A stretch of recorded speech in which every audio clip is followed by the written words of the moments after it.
What's up mga titos and titas? Magandang hapon sa lahat and welcome to another episode of the Ultimate Tito.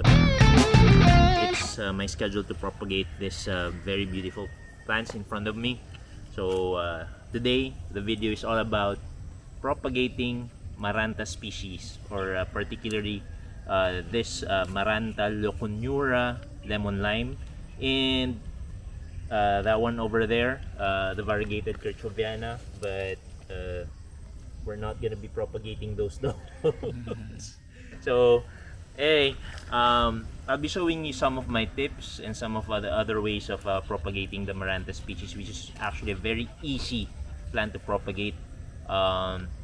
First of all, you have to choose a very healthy plant to propagate. You don't want to propagate a sickly plant because the chances of them surviving may not be that good. So first, I would like to give you a bit of a background when it comes to the Maranta species. This is a crawling plant, but it's being sold in hanging pots. So sometimes you would think that it's a hanging plant, but it's not. Their natural habitat is on the ground. They are crawling plants, as I've said. Right in front of me are the materials that I'll be needing for my propagation.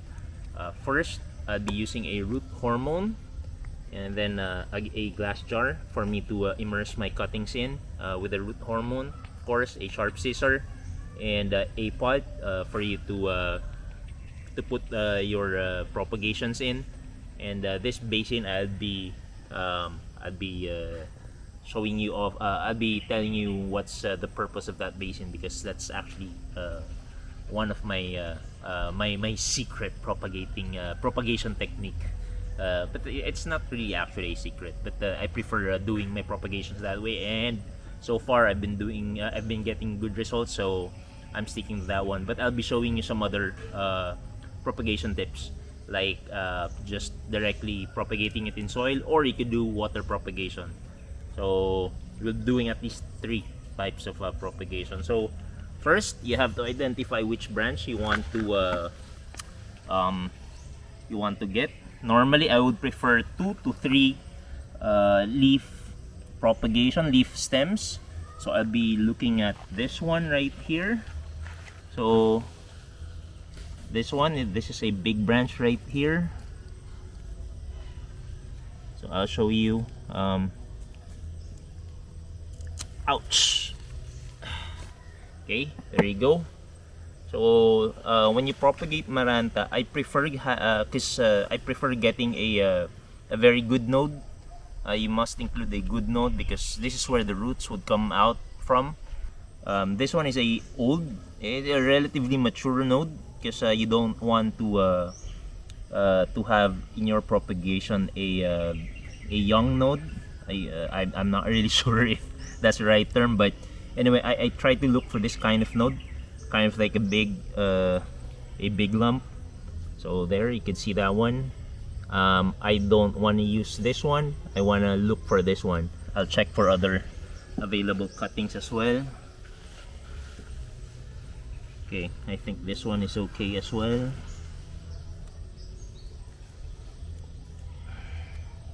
You can look at that one there. So I'll cut it off from its base. So there. So that's another propagation. And I'll just get some from the variegated Kirchoviana, because the process is the same. So look at this very beautiful plant. So you would again look for 2 to 3 leaf nodes.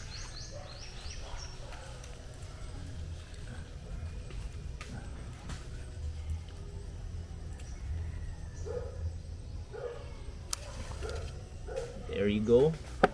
So this one you want to have again the node. It's very important.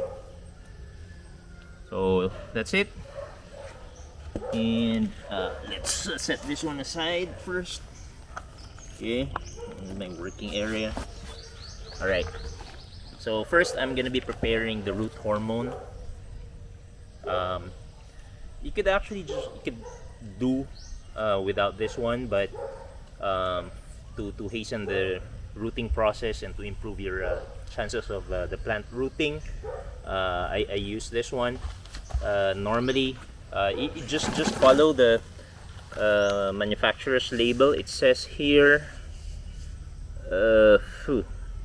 for seed pieces, bud sticks, soak in the rooting solution before planting for around 15 to 30 minutes. I prefer around 20 minutes. So it says here 4 tablespoons per liter. I'll just estimate this one. You don't need a lot of this stuff.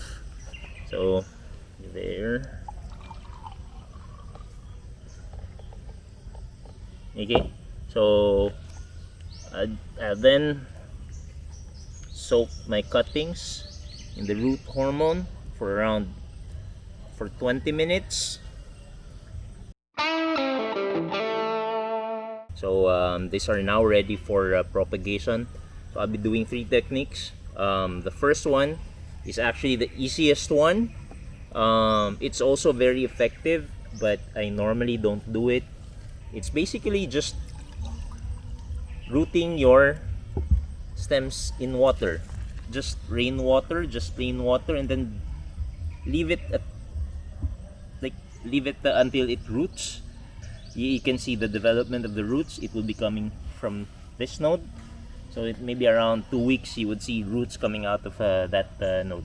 Second one is I root it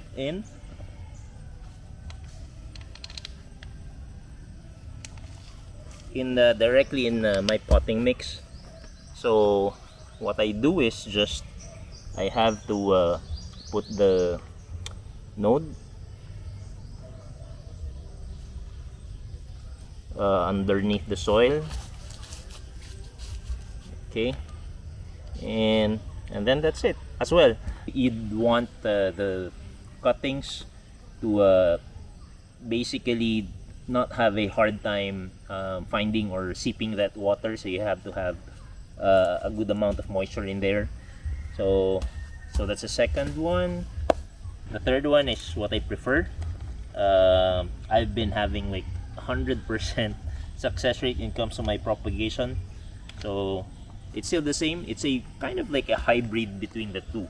I prefer rooting in a potting mix with some modification. So here again, make sure it's underneath it's covered with soil. Okay, and here's my little bit of a secret. I put my propagation in, so it's basically a water propagation and a propagation using the potting mix. So this way I do not have to transfer the potting mix when it comes the plant is ready, when it already has the roots. Also, I won't run the risk of drying out my propagations because it's sitting in water. So it's basically just sipping the water right there. So that's it.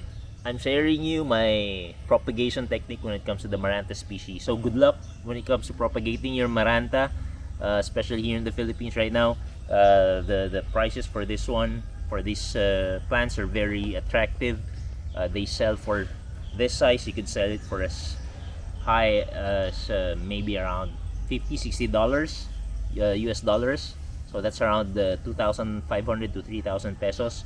So again, that's it. Thank you very much for staying with us. So please like, subscribe, and click that notification bell for our future video. So thank you again.